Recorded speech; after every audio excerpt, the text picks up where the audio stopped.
І я хотів би надати слово Ешлі Дінсу, віце-президенту Всесвітньої організації науковців за мир, Сполучені Штати Америки.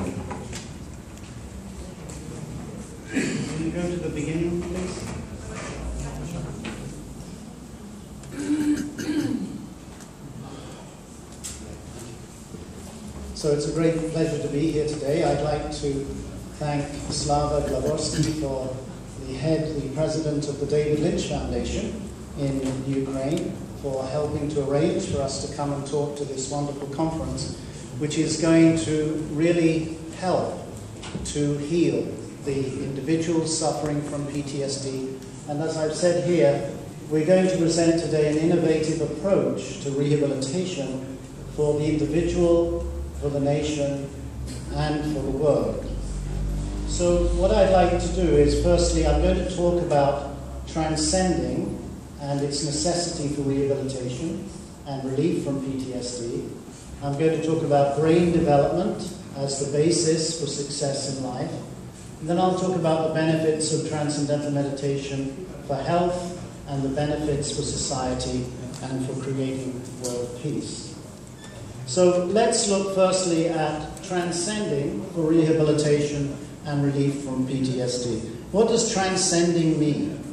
Transcendental meditation is a simple, natural, effortless mental technique that allows the mind to effortlessly settle down to finer and finer levels of thinking until you transcend the subtlest impulse of thought and experience that field of pure, silent wakefulness, pure consciousness at the source of thought. That is what transcending means. It means transcending thought, so that you experience the source of thought, which is a field of pure, silent awareness. And this was the first study, this is from Scientific American in 1972, published by Dr. Robert Keith Wallace, who at the time was a postdoctoral fellow at Harvard University. And he looked at transcendental meditation and found that compared to sleep, during transcendental meditation, the body gets a much more profound level of rest and relaxation. And the difference between transcendental meditation and sleep is that in sleep, you're not aware of anything. In transcendental meditation, you're fully awake inside. So they realized that this was the discovery of a fourth major state of consciousness. And we understand today that just as deprivation of sleep is very damaging to life, then deprivation of the fourth state of consciousness on a regular basis is also extremely damaging to life, because then the body has no way of relieving the deeply rooted stress and strain and fatigue that build up during regular activity. So now all over the world, militaries are using transcendental meditation for relief from PTSD and to build up resilience so that the soldiers don't get PTSD in the first place. This is in Ecuador, where there are now about 7,500 military practicing transcendental meditation, and many of them have also gone on now to take the advanced TM City program and yogic flying. So this is the first study that was ever published on PTSD and transcendental meditation. This is from the Journal of Counseling and Development in 1985. It's a random assignment study. It showed significant reductions in PTSD symptoms, reductions in depression, in anxiety, in alcohol consumption, improvements in work-related issues. And it was really a great tragedy for humankind that this study was largely ignored. And it was only 25 years later when Dr. Norman Rosenthal, who became famous for identifying seasonal affective disorder, he also decided to do a study. And this was published in Military Medicine. And what he found was exactly the same thing. Highly statistically significant reductions in PTSD symptoms, evaluated by clinicians, evaluated by the individuals themselves, and improved quality of life. And this really began a whole range of studies. Then Colonel Reese, who was in the US Army Medical Corps, he did a study with Congolese refugees, and they had a very high degree of PTSD measured on the civilian scale, and after 30 days they had come down to normal. This is the normal level of stress and anxiety. So within 30 days they were down to normal. After 135 days they were still down to normal, and this was unprecedented because nothing works. Everyone in the field knows that nothing works. So what they did for the second half of the study was they took the control group and they tested them when they instructed them in Transcendental Meditation after just 10 days. Here's the control group, waiting to start Transcendental Meditation. Then they learn Transcendental Meditation, and within 10 days their symptoms have significantly reduced, and after 30 days then they're down to the normal range. And then recently, this is from the Medical College at the University of Georgia. This will be published this month in Military Medicine, looking at the need for psychotropic medication in veterans, and significant reductions in the need for medication to be introduced to the veterans, and significant reductions in the use of existing medications. So it's really quite a big breakthrough, and we can go on now to look at the benefits of this program for developing full mental potential. Because what we've seen so far then in this presentation is this is a simple technique to give the physiology a very deep level of rest, and in that deep level of rest the body can rejuvenate and revitalize itself by itself. But what is happening in the brain during this experience of transcending? Let's look at that now. Now this is a single photon emission computer tomography scan of the brain. This is from Daniel Amen at the University of California. What you're looking at here is blood flow to the brain. Here's an optimal blood flow to the brain, and this is the blood flow to the brain during stress. And what you notice are these functional holes. They're not physical holes, but they're areas of reduced blood flow. And notice that this is the prefrontal cortex. This is the area of the brain that gives us our humanity. This is the area of the brain responsible for planning and judgment and reasoning and impulse control and sense of self, the higher values. And the problem is that if you've got to run away. So the blood flows out of the prefrontal cortex and it's used in the muscular system, so you can survive. The problem is that when you're under constant stress, particularly in daily life or in the heat of battle, then everything you do changes your brain every single day. And if you keep being under stress, your brain can change so that these functional holes become permanent, and then you have a real problem. Then you have PTSD. So what happens during Transcendental Meditation? These are MRI scans. Let's look at this one. This is the nose of the person right here. Orange indicates increased blood flow. So you see increased blood flow during Transcendental Meditation to the prefrontal cortex, and decreased excitation of the brain stem and the amygdala, which is the fear center of the brain. So what you're seeing here is exactly the opposite of what you see during stress. Increased blood flow to the prefrontal cortex and decreased excitation of the alarm center. And that's why PTSD can be reversed. For wonderful reason, Transcendental Meditation is the opposite of PTSD. So this is what we see in the brain signature, the electroencephalography. This is from cognitive processing.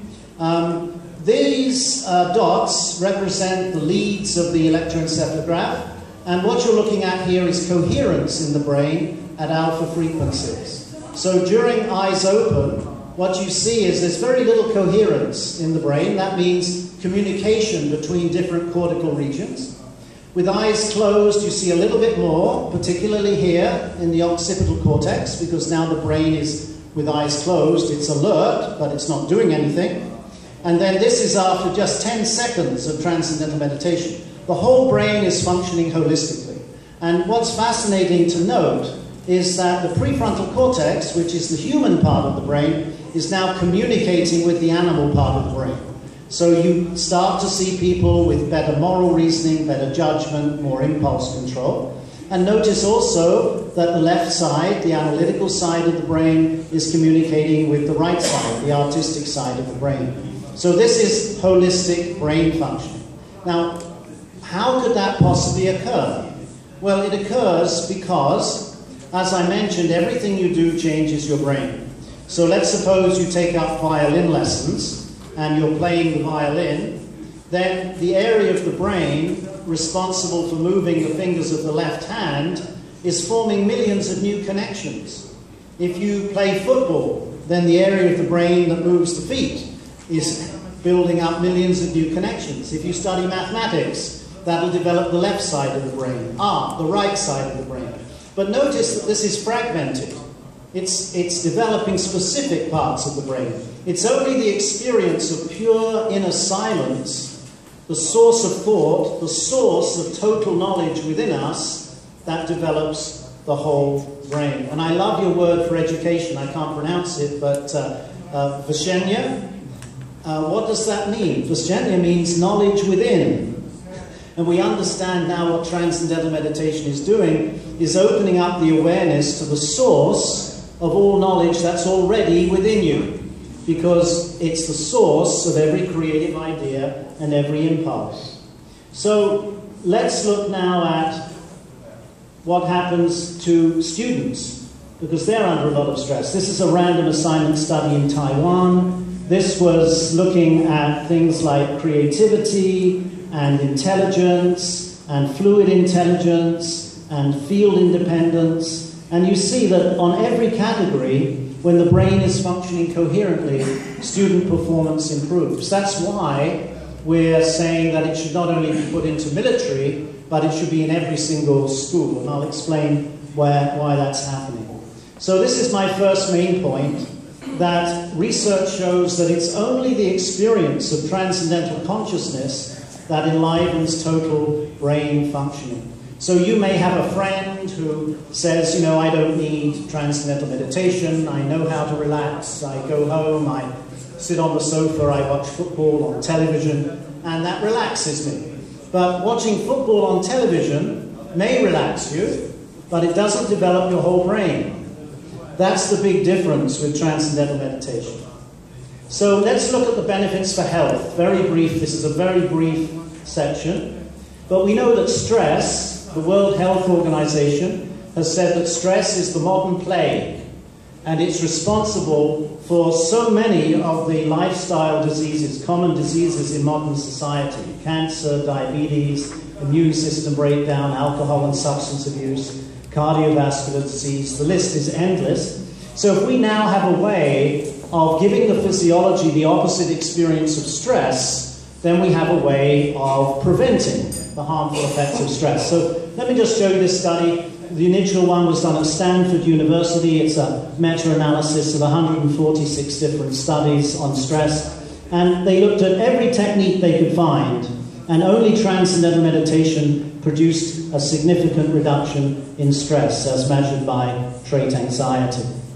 This is a study from Canada, a very interesting study that showed, this is medical costs. You know, in Canada, medicine is very expensive, and medical treatment is very expensive. This is over 14 years. This is the control group, their medical costs, going up with age, as you'd expect.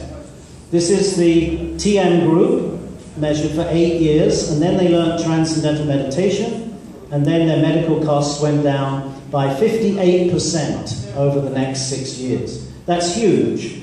So you should tell the Minister of Health about this, and also the Minister of Finance, because you're going to save a lot of money by introducing this program. This is another random assignment study.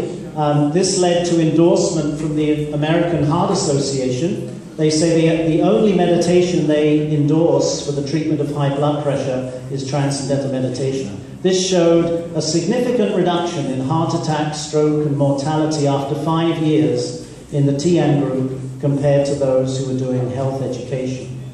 So let's look finally at social behavior. What we're saying here is that the process of transcending takes the mind to the subtlest level of the mind, the quietest, most fundamental level of the mind, the field of pure consciousness. And this is parallel to what modern physics has found about the universe. Today you've heard about the Large Hadron Collider in CERN and the great excitement that's being generated there now. Why the excitement? Because they're on the verge now of that final discovery of supersymmetry that will show that all the diversity of the universe comes from a single field of unity. And that field of unity, you could call it the home of all the laws of nature. All the laws of nature are found there in a fully unified state. It's a field of total knowledge. So when we transcend in transcendental meditation, we're doing the same thing, going to finer levels of thinking and experiencing that source of thought, that field of all the laws of nature. And what happens is that because it's a field, the influence of coherence spreads through the field. Now this is new knowledge. I want to try and get this across to you. Everyone here is happy with the electromagnetic field. If you have a light over there, you're quite happy if that produces light over here. Why? Because the light travels through the electromagnetic field, the gravitational field. In fact, in physics, there's nothing in the universe that isn't a field. So today, in social sciences, we talk about the field of consciousness, that every society has its own individual consciousness for the individuals and collective consciousness. When you create coherence in consciousness, then that coherence spreads through the field. I think that's pretty obvious. But what is so exciting is this, that because of that, you don't need to have everyone in Ukraine learn transcendental meditation. That would be a huge task. What has been found is, just with water, if I drop 2 drops of water in here, I'll get a wave that's twice as high, but 4 times as powerful. If I drop in 5 drops, I'll get a wave that's 5 times as high, but 25 times as powerful. It goes up as the square. So it turns out, we can go through the mathematics, that for Ukraine, in order to reduce the stress on the whole societal level, you'd only need 1,000 people practicing these technologies together at the same time and same place every day. It's just 1,000 people. And this is what happened. This is in Britain. This is at the Maharishi School in Britain, where all the students practice transcendental meditation. This school is fully funded by the British government. And this is what happened to the crime in Liverpool, Merseyside. This was published in the Journal of Psychology, Crime and Law. This is increasing crime in Liverpool until the group began. And then you see a phased transition to reduced crime. This is in Washington, D.C., where the crime has now fallen to a 60-year low. This is in San Francisco, same thing. Crime is at an all-time low. San Francisco School District has introduced this now into 10 schools and is going to introduce it into every school. This is in Iowa. This is Native American tribes in Nebraska. This is in Northern Ireland, where since the program began in the schools, the troubles in Northern Ireland have diminished so much that you probably read that last week Prince Charles shook hands with Gerry Adams, who had been in the IRA and is now in the political wing, and Gerry Adams has now learned transcendental meditation, and he is now working to create peace. So you can see that it has a tremendous effect. This is in Holland, this is in Italy, this is Hungary, Australia, Aboriginals in Australia, Maoris in New Zealand, this is Ghana, Kenya, Uganda, South Africa. These are Muslim students in Indonesia, Hindu students in Bali, Fiji. These are Buddhist students, but they're now practicing transcendental meditation because it's very simple, very easy, very natural. This is in India, where about 150,000 students are now practicing. Nepal. This is in China, where education is very stressful, so they're very happy to have this stress release. These are teachers at a school in Japan. This is in Israel. This school received an award from the Ministry of Education for the most reduced violence of any school in the country. These are Palestinians in Bethlehem, now meditating in groups to create peace. This is Mexico, Guatemala, Bolivia, this is Colombia, Peru, Chile. This is in Brazil, where the president of Brazil has now passed an act through the Parliament to have a teacher of Transcendental Meditation trained for every single school in Brazil. That's 38,000 schools. So let's finish by looking and see what happens to society. Here we have these groups meditating, doing the advanced TM City program together, and what would happen to the military? Well, the role of the military is to prevent conflict, ultimately. So the military personnel should be trained in these technologies of consciousness to radiate coherence, reduce stress in the nation, and then reduce stress in the surrounding nations. Because if you have 1,000 for Ukraine, because the numbers build up as the square, you only need 1,500 to reduce the stress in our good friends in Russia. These are the advanced TM City program with the military cadets in Ecuador. You see the body is moving during meditation, so they need to do it on foam rubber. This is the tribe of Mayans who are doing it now, 90,000 in the school system there. This is the group in the United States, building up to 2,000. And this is the goal now, to have a group of 8,000, which is the square root of 1% of the world's population.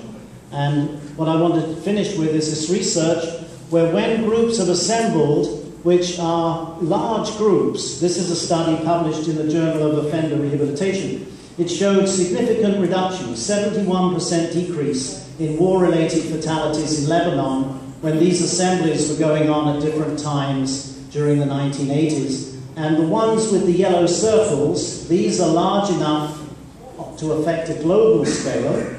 And then there was a 72% reduction in worldwide terrorism, compared to when the assemblies were not there. So the goal is to make these assemblies permanent. So what we need for Ukraine, firstly, is to create a permanent group of 1,000, either in the military or in schools. And just to give you hope, this is a study from Harvard University, showing the decrease in battle deaths per conflict per year since the Second World War. This is when Maharishi started teaching Transcendental Meditation in the 1950s. More people learned in the 1960s and 70s. Large groups started to form in the 1980s. And now, conflict between nations is at an all-time low. You may not realize that, but that's the case. And that's supported by this study from the Uppsala Peace Research Institute, showing since the early 1950s how the number of people killed per 100,000 in the world has now gone down to a very, very low level. So this is the time that we can begin to talk about creating invincibility for a nation, simply by increasing the coherence in the collective consciousness. That prevents negativity from coming outside the country, prevents negativity from bubbling up inside the country. So it's a very, very fortunate time to be alive, and it's very fortunate now that the leadership in Ukraine are looking to introduce these highly effective programs that can increase the creativity, productivity, the progress, and the peace of the nation. Thank you.